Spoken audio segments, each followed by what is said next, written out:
We have from AG Bill Barr, from the Attorney General, we have this kind of summary of the Mueller report handed in Friday, late Friday. The one time I felt there was an actual excuse for a late Friday dump, it was the end of the work week. The special counsel investigation was exhaustive. The question of Russia's role during the elections has been examined by 2 congressional committees and U.S. intelligence agencies. Mr. Mueller's findings were based on material gathered until using 2,800 subpoenas, nearly 500 search warrants, and about 500 witness interviews, making it the most exhaustive probe yet. There was no finding of Trump collusion. Mr. Mueller's investigation didn't establish that President Trump or any of his associates participated in the Russian conspiracies to affect the 2016 campaign, which did exist. Mr. Mueller said that coordination would be a crime, but didn't find that the Trump campaign or anyone associated with it conspired or coordinated with Russia in its efforts to influence the 2016 U.S. presidential election.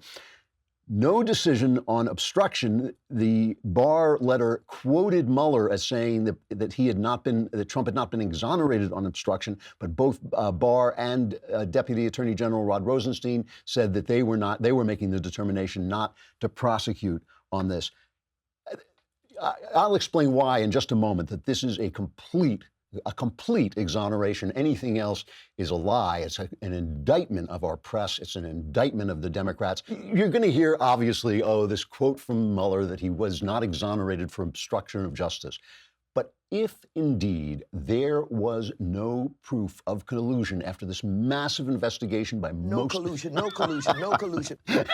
Even Maxine Waters agrees there was no collusion. If there was no collusion from this investigation, right?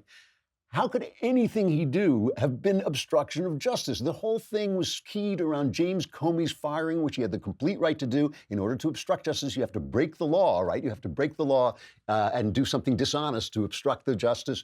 The entire thing is a complete nonsense. And here's Trump's actual reaction, which I thought was completely fair. This was an illegal takedown that failed.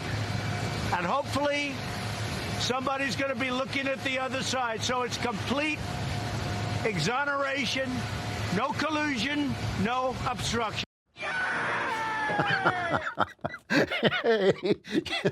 I'm sorry, but it's so absurd. If you were a reporter, I mean an actual reporter, not a Democrat agent, the question you would be asking now, the entire question, you would blink once with a big blink and say, whoa, wait a minute. How did this get started? You investigated a campaign for president of the opposition party, the party in opposition to the party in power.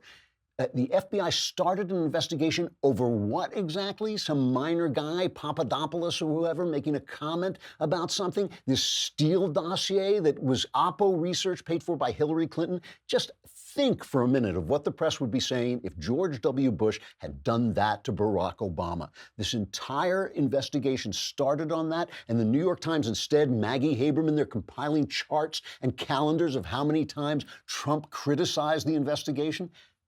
Why wouldn't he criticize the investigation? Why wouldn't he be angry? I mean, if you were investigated for something you knew you didn't do, and all this money but on the instigation of nothing,